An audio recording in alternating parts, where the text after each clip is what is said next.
오늘 우리에게 주신 하나님의 말씀은 요한복음 11장 1절에서 44절까지의 말씀입니다. 봉독은 1절에서 16절, 32절에서 44절까지 봉독하겠습니다.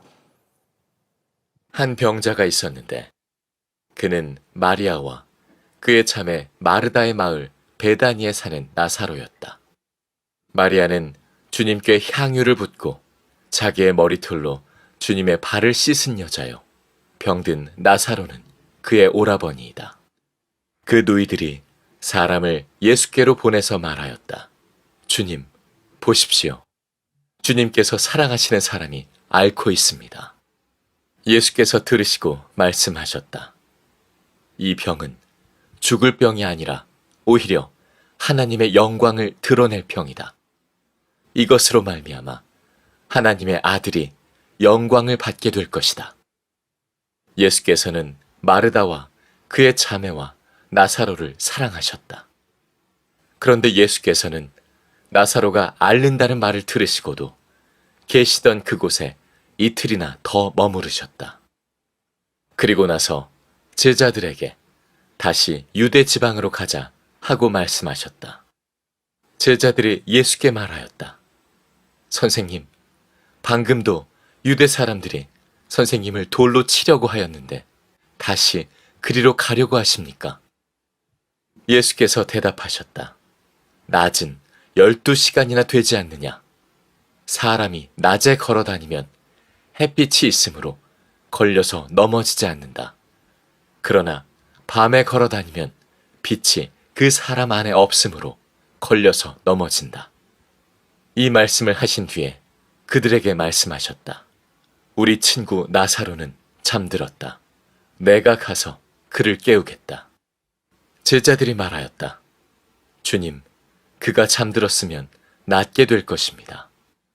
예수께서는 나사로가 죽었다는 뜻으로 말씀하셨는데 제자들은 그가 잠이 들어 쉰다고 말씀하시는 것으로 생각하였다. 이때에 예수께서 그들에게 밝혀 말씀하셨다. 나사로는 죽었다. 내가 거기에 있지 않은 것이 너희를 위해서 도리어 잘된 일이므로 기쁘게 생각한다. 이 일로 말미암아 너희가 믿게 될 것이다. 그에게로 가자. 그러자 디두모라고도 하는 도마가 동료 제자들에게 우리도 그와 함께 죽으러 가자 하고 말하였다. 마리아는 예수께서 계신 곳으로 와서 예수님을 뵙고 그 발 아래에 엎드려서 말하였다. 주님, 주님이 여기에 계셨더라면 내 오라버니가 죽지 않았을 것입니다. 예수께서는 마리아가 우는 것과 함께 따라온 유대 사람들이 우는 것을 보시고 마음이 비통하여 괴로워하셨다. 예수께서 그들에게 물으셨다. 그를 어디에 두었느냐?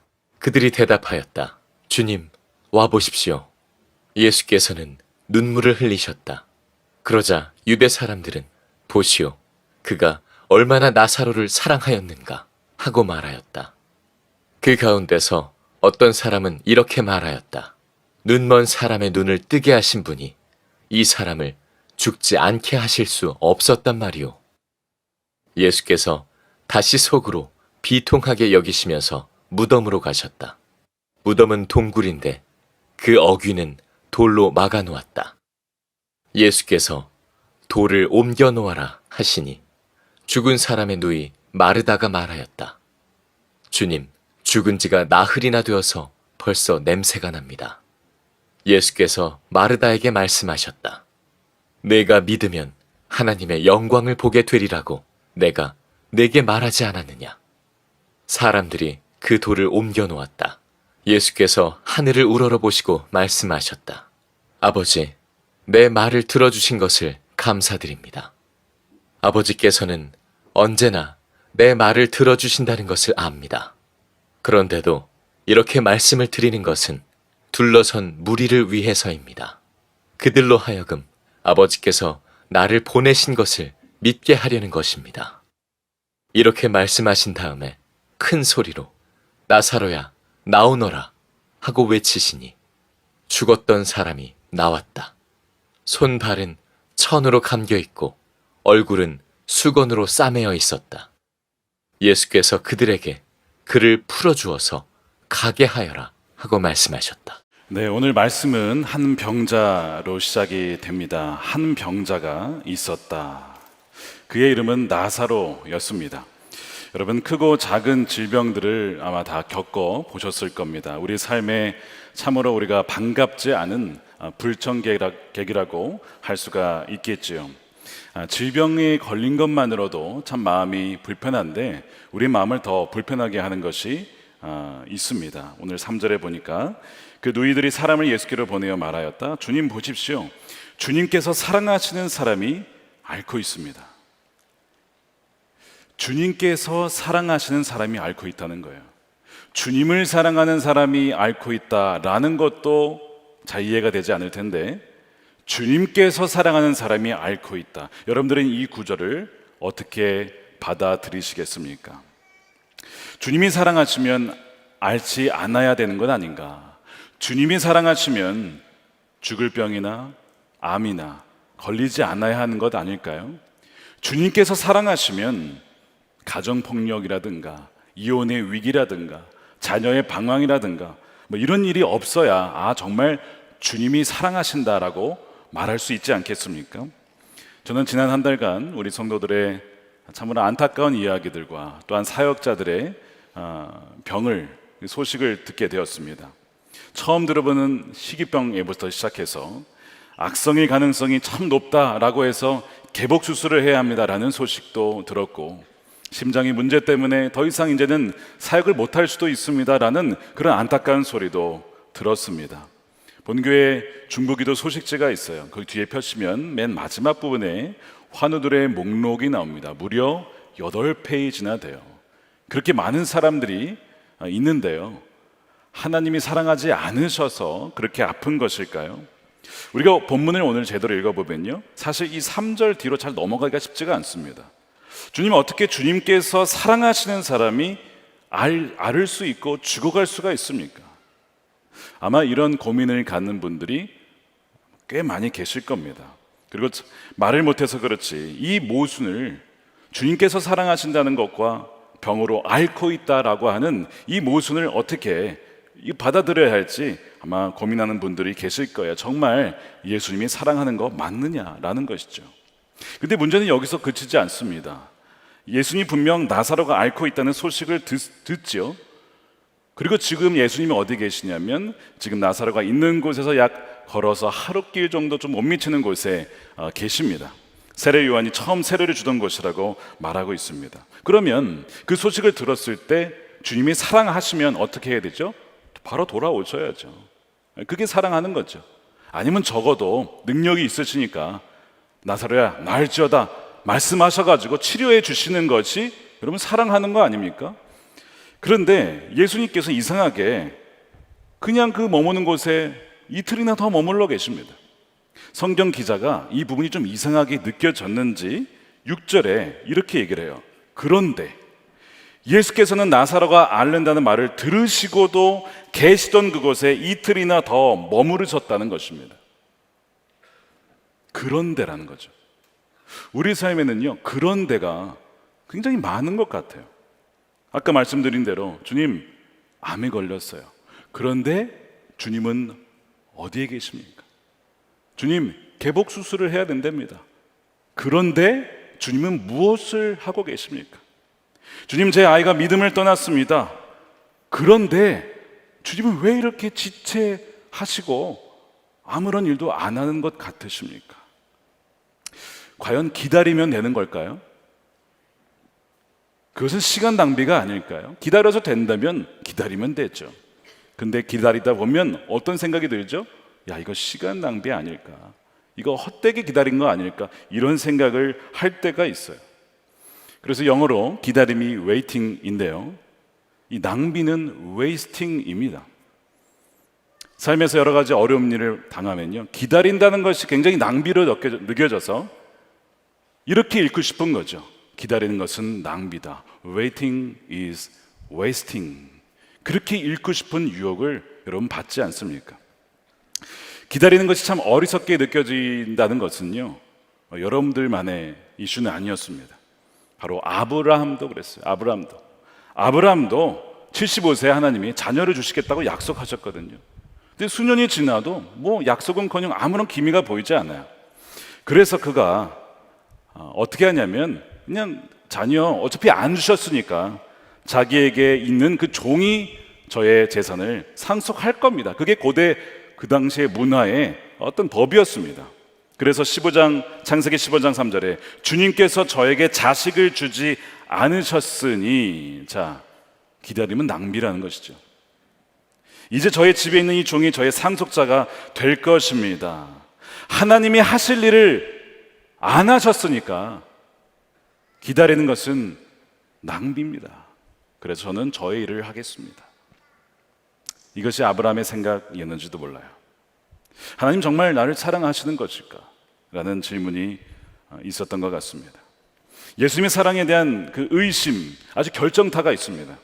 분명히 예수님이 4절에 보면 마르다와 마리아가 보낸 사람으로부터 그가 앓고 있다라는 소식을 들었는데요, 예수님 뭐라고 하시면 이 나사로의 병은 죽을 병이 아니라고 말씀을 하십니다. 4절이죠.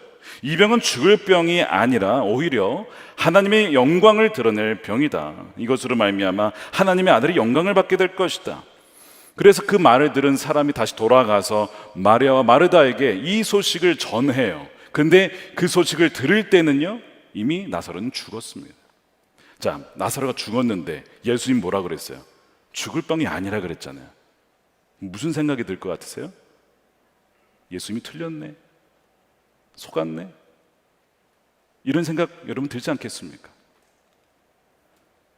하나님의 영광? 아니, 죽었는데 무슨 하나님의 영광? 이런 의심 들지 않겠냐고요.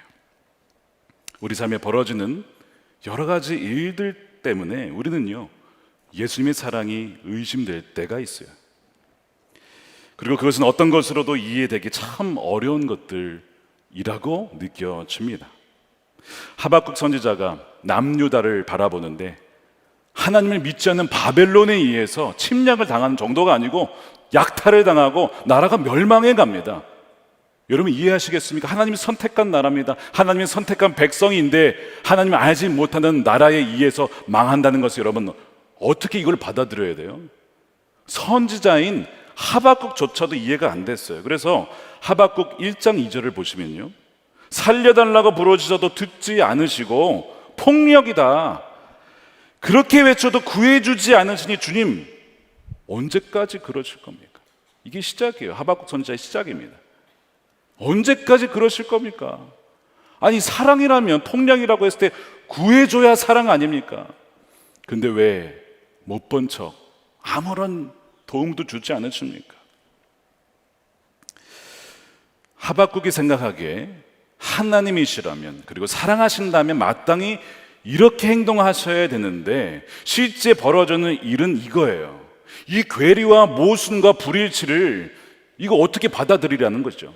이 하박국이 가졌던 의구심이었습니다.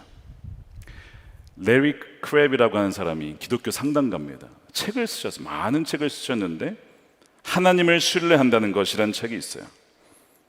원제는요 이겁니다.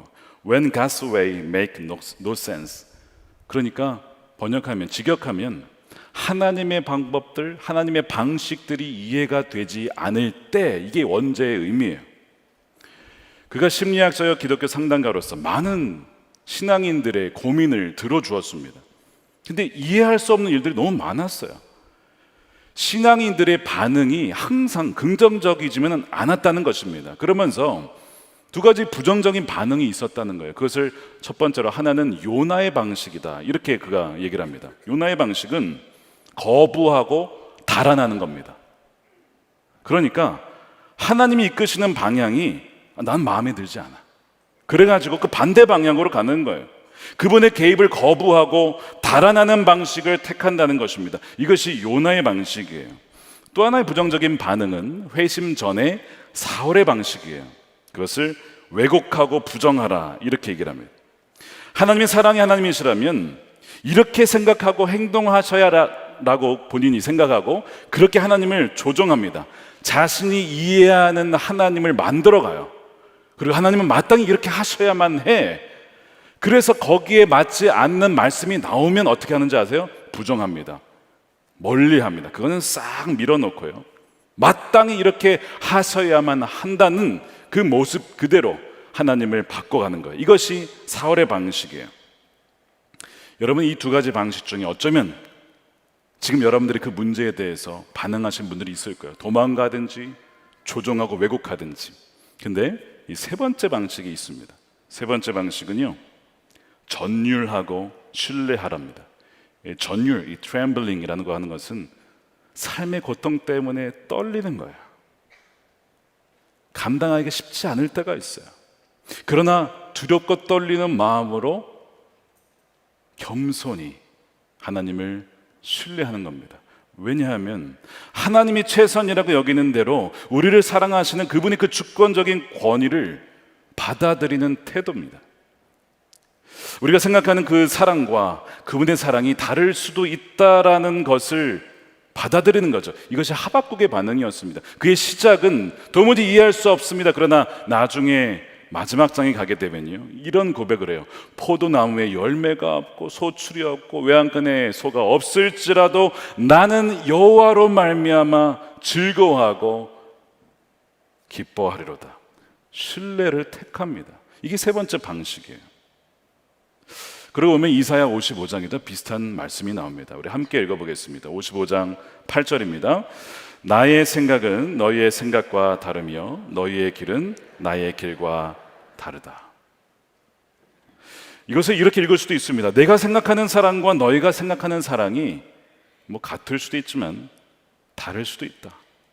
내가 생각하는 방식, 사랑하는 방식과 그 타이밍과 너희가 생각하는 사랑의 방식과 그 때가 다를 수 있다라는 것이죠. 예를 들어 베드로는요, 예수님을 사랑했어요.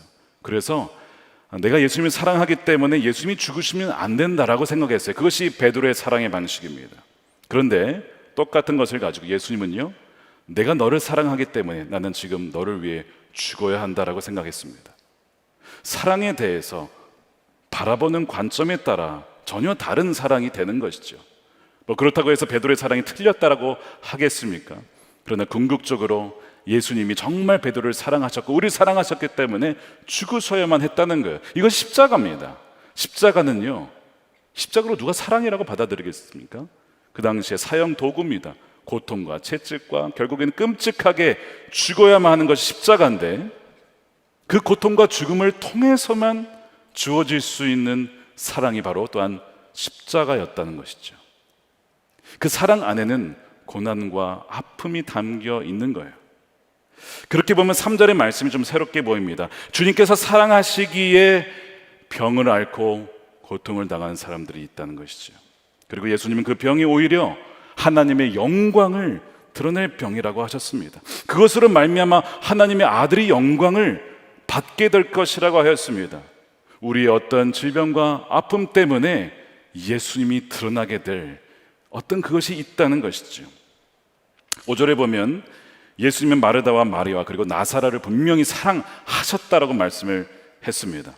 그러나 그분이 사랑한다고 해서 그분의 사랑의 표현과 방식과 때가 우리가 생각하는 방식과 때와 반드시 같다는 의미는 아니라는 것이죠. 중요한 것은 우리가 원하는 사랑의 방식과 때가 아니라 하나님의 뜻이었습니다.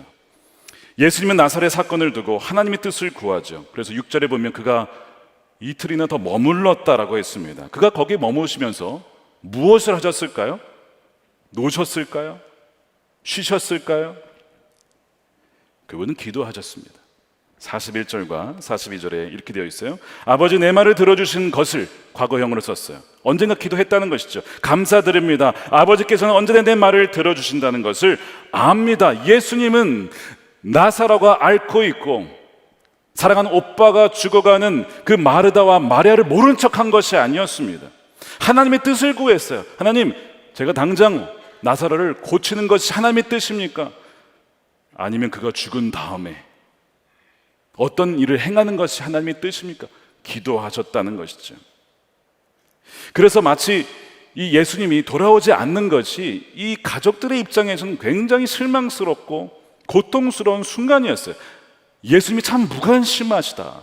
예수님이 부재했다는 것이죠. 계시지 않았다라는 것, 그렇게 느껴졌다는 것이죠. 예수님 나를 버리셨나 봐. 우리 가정 과거에만 사랑하셨지 지금은 아니신가 봐. 이렇게 생각했을지도 모르지요. 그러나 그것이 아니었어요. 예수님 모른 척한 것이 아니고 그곳에서 그 가정을 위해, 나사로를 위해 기도하고 계셨습니다. 또 더 놀라운 것이 있어요. 예수님이 계셨던 곳이 어디라고 했죠? 세례 요한이 세례를 주던 그 건너편, 요단강 건너편이라고 했습니다. 그런데 요한복음에 보면 그 지명이 이름이 나와요. 그곳의 이름은 공교롭게도 베단입니다. 1장 28절이죠.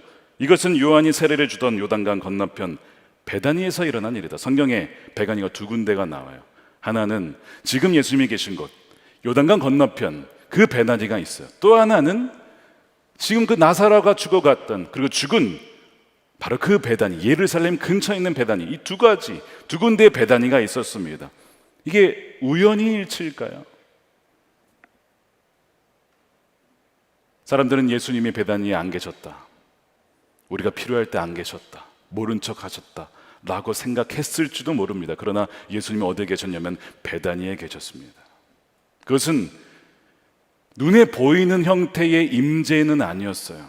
분명히 부재처럼 보였지만 분명히 예수님은 베다니에 임재하셨습니다. 기도하심으로, 하나님의 뜻을 구함으로, 그 가정을 위해 가장 좋은 것이 무엇이며 무엇보다 하나님께 가장 영광스러운 것이 무엇일지를 간구하시며 주님은 베다니에 계셨던 것이죠. 예수님의 임재가 느껴지지 않을 때가 있어요. 예수님은 어디에 계시고 무엇을 하십니까? 특히 병상에 있을 때, 또한 폭력을 당할 때에, 가정폭력이든 어떤 자녀들의 어떤 문제든 간에 그런 일이 있을 때 주님을 찾는데 주님이 느껴지지 않는 것이죠. 베다니에 왜 안 계시나? 근데 뭐라고 돼 있죠? 주님은 베다니에 계셔요. 때로는 우리가 느껴지고 보이는 방식은 아닐지라도 분명히 성령으로 주님은 우리와 함께 임재해 계시다는 것을 오늘 본문은 믿으라고 말씀을 하고 있는 거예요. 그렇기 때문에 기다림은요 결코 낭비가 아닙니다. Waiting is not wasting. 낭비가 아니라는 것입니다. 그 기다림의 기간 동안 우리의 믿음이 단련되어지고 주를 향한 분명한 그 시선으로 고정되기 때문에 그렇습니다. 고난 중에 기도 요청을 했다는 점에서 이 마르다와 마리아는 참 믿음의 여인들이었습니다. 그러나 예수님은요 이 나사로의 병과 죽음을 통해서 그들의 믿음이 그저 거기에 머물러 있는 것을 원치 않으셨고 훨씬 더 굳건하고 큰 믿음으로 자라가기를 원하셨습니다. 어느 정도까지냐면 바로 부활의 믿음이었어요. 오늘 본문 11장은요 이제 그 표적의 순서대로 따지면 7번째입니다. 마지막 표적이에요. 그 중에서도 가장 영광스러운 표적이죠. 이런 표적이 뭐라고 했죠? 단지 기적이 아니라고 말씀을 드렸습니다. 표적은 기적을 포함한 형태로 나타나는 사인입니다. 포스팅이 어떤 것을 가리키는 표지판이죠. 그러니까 지금 오늘 나사로가 다시 살아나는 이 사건은 그냥 살아났다, 그게 중요한 것이 아니라 그것이 가리키고 있는 부활이 있음을, 그리고 그 부활이 있다는 것을 믿느냐라고 하는 것을 예수님은 도전하고 있는 것입니다. 그래서 우리의 고통은 바로 그러한 믿음까지 나아갈 수 있도록 우리의 믿음을 단련시키고 만지시는 하나님이 허락하신 역경이라는 것이죠. 마르다와 마리아는 참 굳건한 신앙인이었지만 아직 그 정도의 믿음은 아니었어요. 그래서 요한복음 11장 오늘 21절에 보면요 둘 다 좀 아쉬운 이야기를 합니다. 무슨 얘기냐면 이런 거죠.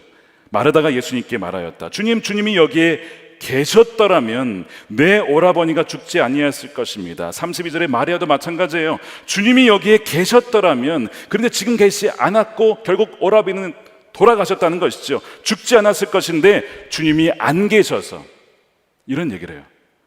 그 얘기는 주님이 실수하셨습니다. 주님이 모르는 사이에 오빠는 죽었습니다. 뭐 거기에 대해서 이미 지난 사건인데 제가 어떻게 하겠습니까? 그러나 주님 거기 안 계셨잖아요. 이런 얘기를 하고 있는 것이죠. 과거를 어떻게 바꾸냐 이거예요. 지금 현재 뭘 할 수 있겠냐는 것이죠.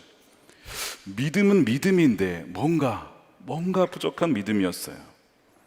이 마르다와 마리아의 믿음에는 더 자라야 할 믿음의 여지가 있었던 것이죠. 예수님께서 마르다에게 그래서 이렇게 도전을 하십니다. 동일하게 우리에게 도전하시는 거예요. 25절부터 우리 함께 읽어보겠습니다. 예수께서 마르다에게 말씀하셨다. 나는 부활이요 생명이니 나를 믿는 사람은 죽어도 살고 살아서 나를 믿는 사람은 영원히 죽지 아니할 것이다. 내가 이것을 믿느냐라는 거죠. 지금 마르다에게 도전하십니다. 너의 그 믿음 거기 머물러 있으면 안 된다.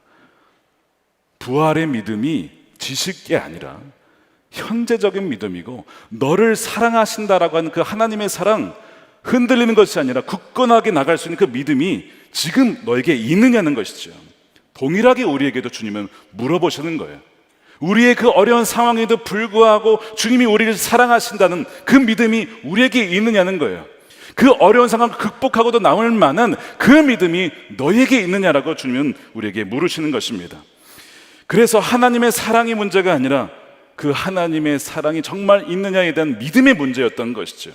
본문에 보면 유대인들이 예수님이 눈물을 흘리시는 것을 보고 예수님이 눈물을 흘리셨어요. 이렇게 말씀합니다. 36절에 그러자 유대 사람들은 보시오 그가 얼마나 나사로를 사랑하였는가, 과거형으로 썼습니다. 과거에는 나사로를 참 사랑했는데 지금은 사랑하지 않아서 결국 병들어 죽었구나, 이렇게 본다는 거예요.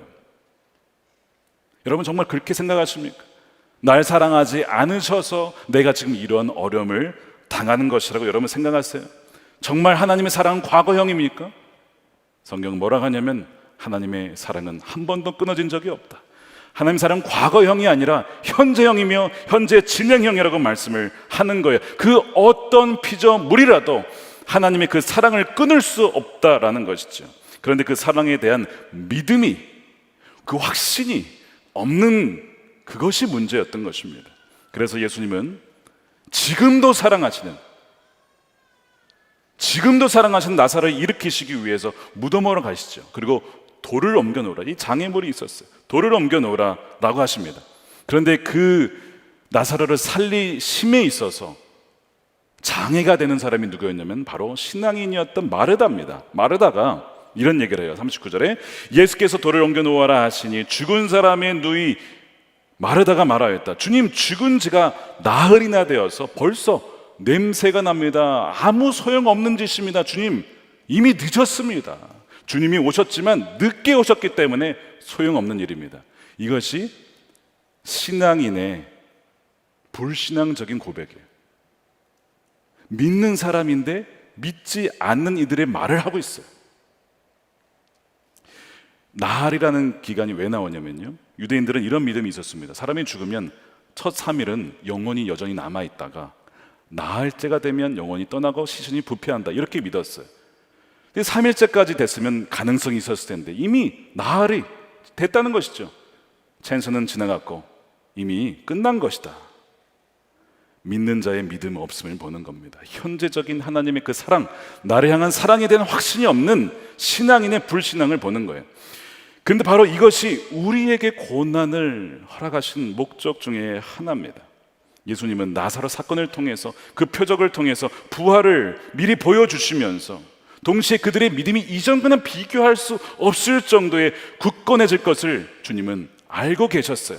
그래서 15절에 보면요, 그가 나사로의 죽었을 때 내가 거기 있지 않은 것을 기뻐한다라고 하시죠. 자, 15절입니다. 내가 거기에 있지 않은 것이 너희를 위하여 도리어 잘된 이름으로 기쁘게 생각한다. 이 일로 말미암아 너희가 믿게 될 것이다. 계속 본문은 믿음을 얘기하고 있어요. 나사로가 죽어서 기쁜 것이 아니라 이 사건을 통해서 너희의 믿음이 예전과는 비교할 수 없는 믿음으로 자라갈 것을 인하여서 나는 기뻐한다는 것입니다. 어떻게 하나님을 기뻐한다고 했죠? 믿음이 없이는 하나님을 기쁘시게 할 수 없다. 하나님을 가장 기쁘게 하는 것은 하나님의 그 존재와 그분의 행하심에 대한 믿음입니다. 그래서 우리는요, 예수님이 우리의 삶의 고난 중에도 역사하신다는 것을 믿을 수 있고, 또한 그것이 그분의 사랑인 것을 알 수 있는 겁니다. 전율하며 신뢰할 수 있는 거예요. 하나님 그분이 최선이라고 여기는 그 방식으로 우리를 사랑하시는 그 주권적인 권위를 갖고 있는 분입니다. 그것을 신뢰하면요, 우리의 의심은 사라질 수 있어요.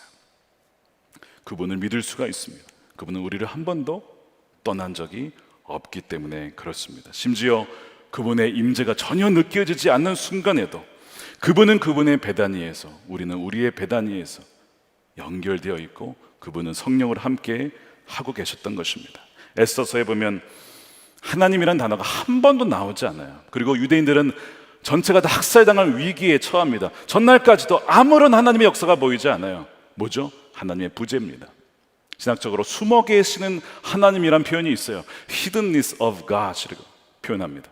하나님이 왜 안 숨어 계신다 이거죠. 왜 역사하지 않느냐? 근데 하나님이 안 계신 것이 아니라 에스더의 그 믿음을 주목하고 계셨어요. 에스더는 아직 믿음이 견고하지 못했습니다. 내가 뭘 할 수 있을까? 근데 에스더가 결단을 합니다. 죽으면 죽으리이다. 됐다. 이제 내가 어떻게 일을 하는지 봐라. 반전이 일어나잖아요. 반전이 일어나고 유대인들은 다 살게 되어지고 원수는 죽게 됩니다. 그런 위기의 상황 속에서 하나님은요, 에스더와 그 민족을 잊고 계셨던 것이 아니라 믿음의 사람들로 빚고 계셨던 것이죠.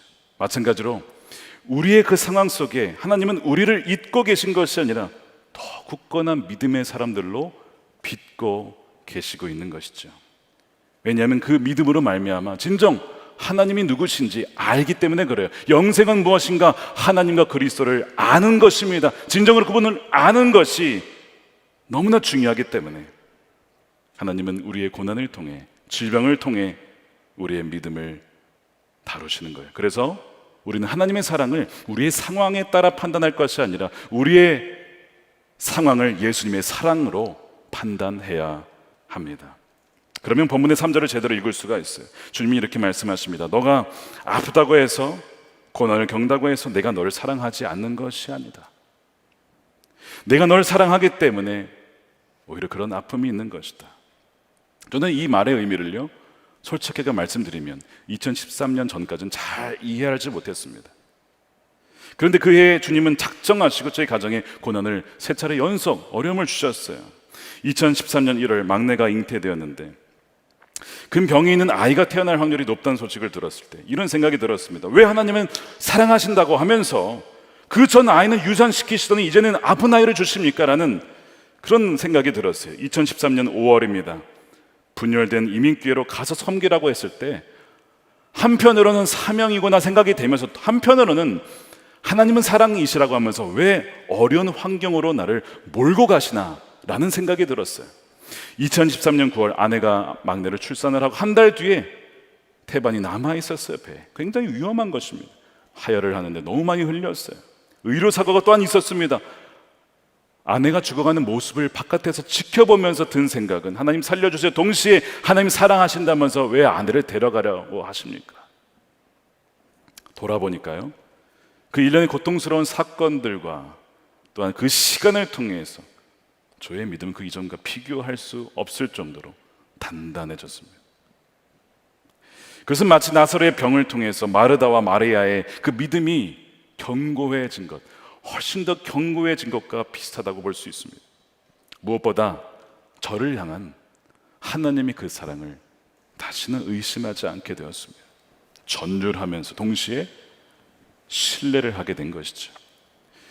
그럼에도 불구하고 우리는 사랑하는 이들의 죽음을 보게 됩니다. 지난 2주간 2분의 장례를 섬겼는데요, 죽음도 하나님 사랑일 수 있을까요?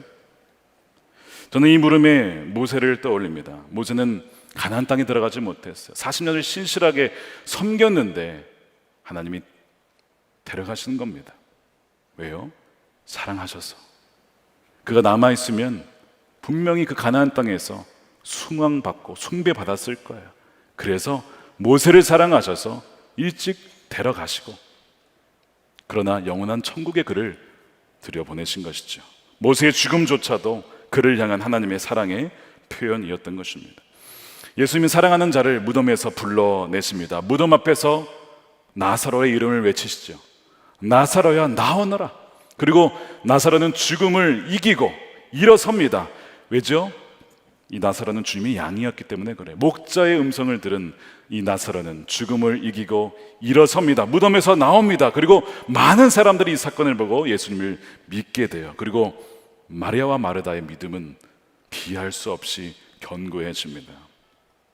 수년 전에 한 한국의 교회에서요, 담임 목사님과 성도들이 성지순례를 갔습니다. 거기에서 나사로의 무덤이라고 알려진 곳, 뭐 진짜 그런지는 모르겠지만 거기에서 이 목사님이 한 아이디어를 내셨어요. 본인이 예수님이 되고 성도님들이 나사로가 되어서 무덤 속으로 들어가면 한 명씩 불러내는 겁니다. 너무 좋은 아이디어예요. 혹시 나중에 가게 되면 그거 한번 해보고 싶습니다.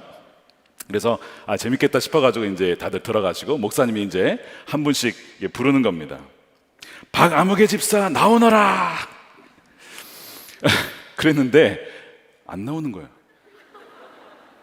못 들었나 보다 해가지고 다시 박아무개 집사 나오너라.